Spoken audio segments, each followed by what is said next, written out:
42쪽 3번 설명하겠습니다. 이 글도 말이 좀 어려워요. 내용이 어렵다기보다는 말이 좀 어려운 거니까 찬찬히 한번 설명을 들어보시고요.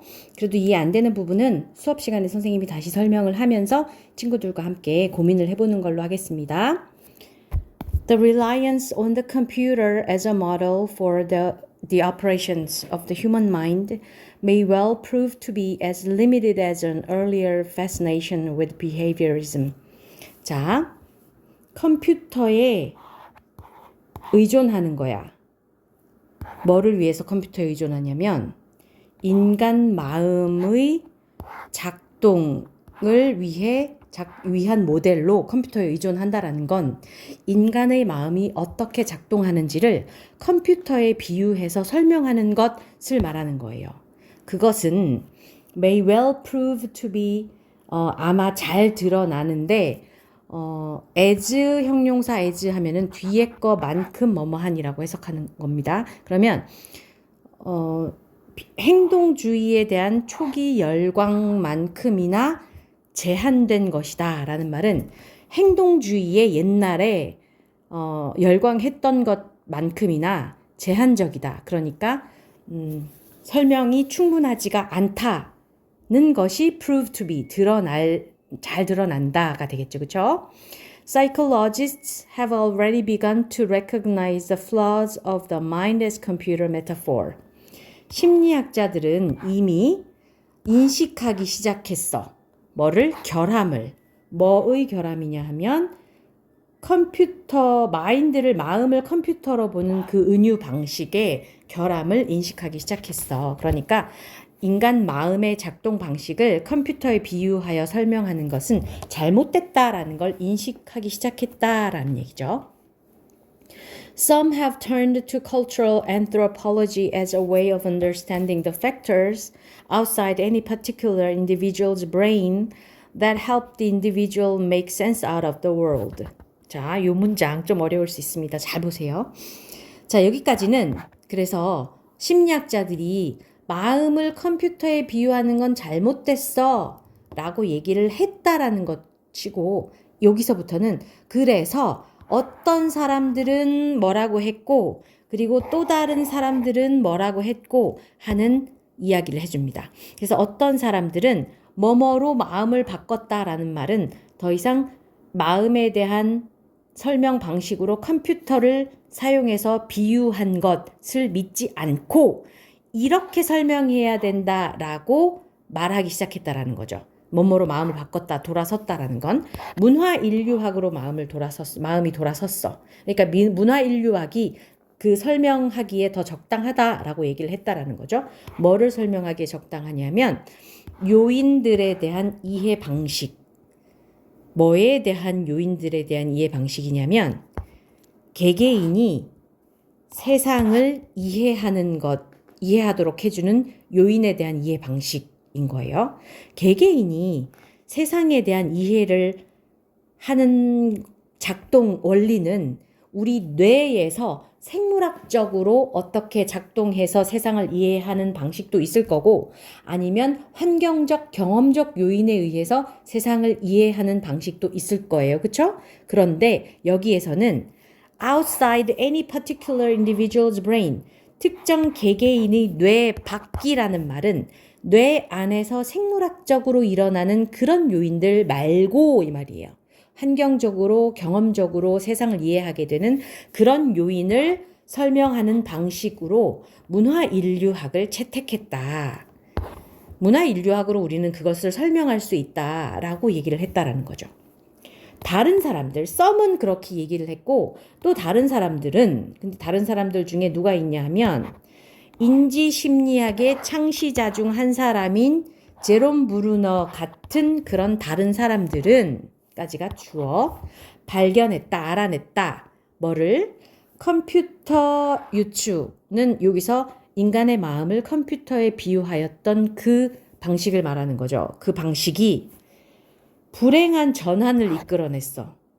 뭐에서 뭐로의 불행한 전환이냐면 의미의 구성에서 정보의 처리로의 불행한 전환, 이라 함은 인간의 마음은 의미를 구성해내는 과정인데 컴퓨터에 비유를 하다 보니까 그 인간의 마음을 정보 처리 과정으로 해석을 해버렸다. 전환해서 해석을 했다라는 얘기죠. 그죠? 그것을 불행한 전환이라고 얘기를 했습니다. 불행한 전환이라고 얘기했다는 건 잘못되었다라는 얘기가 되겠죠. 의도가 되겠죠. Bruner's reflection on the limits of the machine model led him back to a humanistic emphasis on narrative and storytelling as essential ingredients in understanding human cognition, a fascinating intellectual journey that reveals both the power and the limits of computers as guide to the way we think. 자, 문장이 너무 길다, 그쵸? 자, 기계 모델의 한계에 대한 브루너의 성찰은 그를 다시 이끌었는데, 백으로 이끌었다니까 다시 이끌었는데 어디로 다시 이끌었냐면 인지주의적 강조로 다시 이끌었어. 인간주의적 강조로 다시 이끌었어. 근데 인간주의적 강조는 어떤 입장이냐 하면 인간의 인지를 이해하는 데 있어서 핵심적인 요소가 서사와 이야기라고 강조하는 거예요. 그러니까 인간의 인지는 정보 처리 과정이 아니라 서사와 이야기야. 그게 중요해. 라고 했던 인간주의적인 관점인 거죠. 그런 관점으로 그를 다시 이끌어 주었고, 그리고 그런 관점으로 다시 이끌었던 이 브루너의 성찰은 이라는 말이 앞에서 생략되어 있다고 보면 되겠습니다. 그 브루너의 제한에 대한 그 성찰은 흥미로운 지적 여행이야. 그 흥미로운 지적 여행은 우리가 생각하는 방식으로의 가이드로서 컴퓨터를 메타포 은유로 들었던 그런 관점의 한계, 힘과 한계를 드러내어 주었다. 그러니까 우리가 사고하는 방식을 이해하는 데 있어서 컴퓨터의 비유하였던 그것의 힘과 한계를 동시에 드러내는 흥미로운 지적 여행이었다.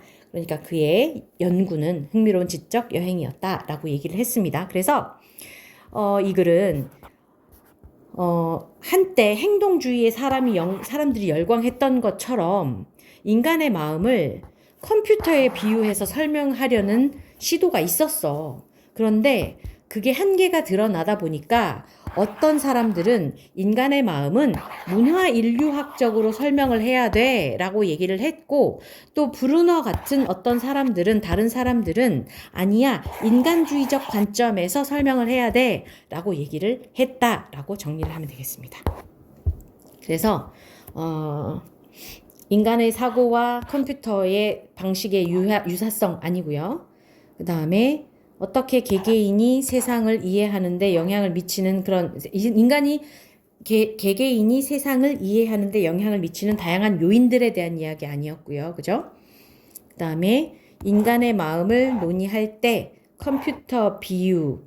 컴퓨터를 인간의 마음에 갖다 대서 비유를 했던 이유 얘기 아니었습니다. 그죠? 그 다음에 컴퓨터 모델 뒤에 인간의 인지에 대한 대안적 관점. 그렇죠? 이거죠? 그죠? 인간의 인지 과정을 컴퓨터에 비유했던 것에 대한 대안적 관점으로 어떤 사람들은 문화 인류학을 주장을 했고 어떤 사람들은 인간주의적 관점을 주장을 했다라는 얘기였습니다. 그죠? 수업 시간에 다시 우리 고민을 해보죠.